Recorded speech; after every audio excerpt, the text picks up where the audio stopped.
агар ба Русия мутахассисони хориҷӣ лозим бошанд, ихроҷшон бикунанд. Ба хотире ки ман аз ҳамун видеози комментария хондаистам. Салом тамошобинони барномаҳои Сорбон Сафаров. Информатсияи нав ба маълумоти шумо мерасонем. Дар видео ҳатман як дона лайк монед, бо диққат гӯш кунед.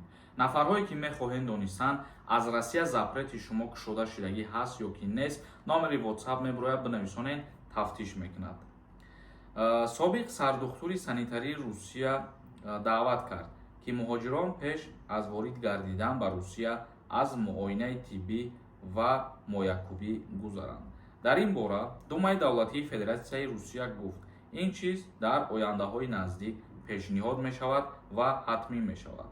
Бар ин назар аст ки ба кишварҳое ки муҳоҷирон аз он ҷо меоянд, қаблан дар бораи муоинаи пешакии тиббӣ ва ваксиназанӣ мувофиқа ҳосил намоянд. Агар ба Русия мутахассисони хориҷӣ лозим бошанд, пас барои будубоши онҳо дар кишвар шартҳо гузоштан лозим мебошад. Ва инчунин қайд карда гуфтанд ки ҳар як муҳоҷире ки ба Федератсияи Русия сафар карда меояд, аз муоинаи тиббӣ ҳатмӣ гузарад ва барои дастрас намудани иҷозатномаи кор низ муоинаи тиббӣ ҳатмӣ супорида шавад ва дар ҳолати мавҷуд будани бемориҳо ҳуҷҷати ин ба муҳоҷирон дода нашавад.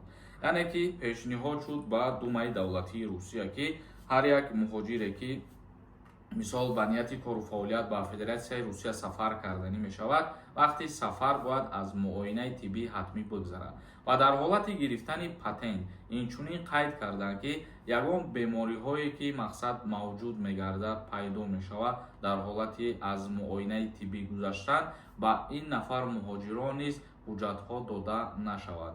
яъне дар инҷа аз ин суханҳо бармеояд ки ягон бемориҳо гуфта бемориҳои сироятиро дар назар доранд, бемориҳое ки гузаранда мебошад ва ба ҳамин нафарҳо гуфтанд ки ҳуҷҷати корӣ, иҷозатномаи корӣ дода нашавад ва дар ҳолате ки иҷозатномаи корӣ дода нашавад, баъдан мумкин аз Федератсияи Русия ихроҷшон бикунанд. Ба хотире ки мисол бемориҳои сироятӣ гуфта иҷозати кор ки натиҳанд, мисол дар уҷа дига ягон толк нест барои истодани он нафаре ки аз муоинаи тиббӣ гузашт ва ин гуна беморӣ мисол маълум карда шуду муайян шуд.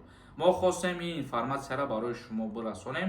Ин танҳо ҳозира шуда як пешниҳод шудагист ва дар ояндаҳо мумкин қабул мешавад ё ки намешавад, ҳеҷ чизаш аниқ ва дақиқ нест. комментарияҳои шуморо мехонем, ба саволҳотон ҷавоб мегардонем.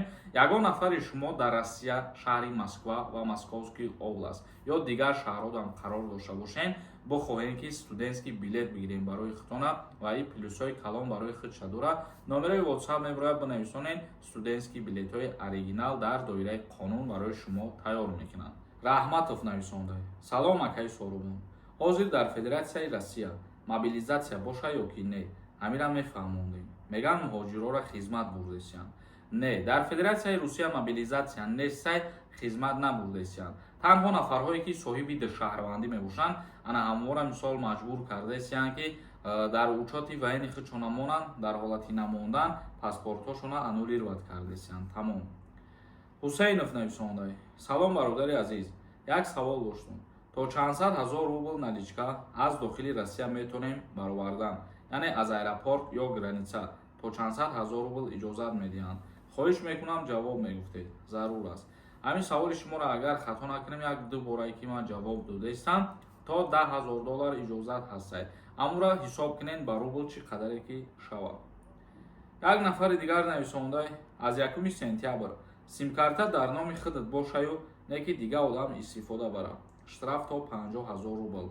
ин қувваи қонунии худша пайдо кардагия ҳозир сабаби хомӯш шудани симкартаҳо ҳамин мебошад ва инам барои бехатарии ҳамон нафарҳое мебошад ки истифода мебаранд симкартаҳоро. шарифӣ нависонда. салому алайкум бародар. ман 2 моҳ дар шаҳри Москва будам. патент доштам, регистратсия низ доштам, вале аз сабабе ки камтар корам баромад, ба Тоҷикистон баргаштам. айни ҳол 3 моҳ мешавад ки дар Тоҷикистон ҳастам. оё метавонам ба Москва рафта дубора ҳуҷҷатҳоро супорам?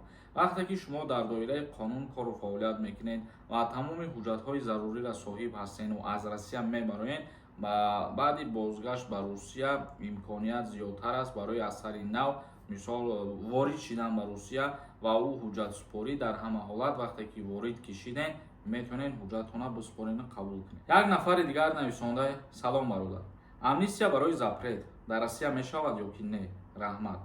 Амнистия барои муҳоҷирое ки запрет доранд ҳозира шуда ягон гап нест, ягон маълумот нест дар ин бора. Қосимзода нависонда: салом акаи Сорбон, ман симкарта гирифтанма 2 сол шуда, не ки ба номи хидмат айма ҳам маҳкам мешавад. Бале, ҳами тамоми муҳоҷирон бояд ки аз сари нав рафта симкартаҳошона ба қайд бигиранд, чӣ ба номтон ҳаст ё ки чӣ дар номтон нестай. Ниёзов нависонда: акаи юрист, овозат нестай, чӣ гуфтеси овозу дурдалит кардагиай, як бор программара гӯш кун худо. Мумкин айби телефони тӯай ё айби ягон чизи дигарай. Ман аз ҳамун видеози комментария хондастам, касе ки ҳамун симкартаашо хомӯш нашавад сафар карда. Яъне ки ман ҳар барномара аз рӯи охирон видео дида комментарияҳоро мехонам. ҳай баъзе нафар мумкин аз рӯи проблемаи телефони худ чай.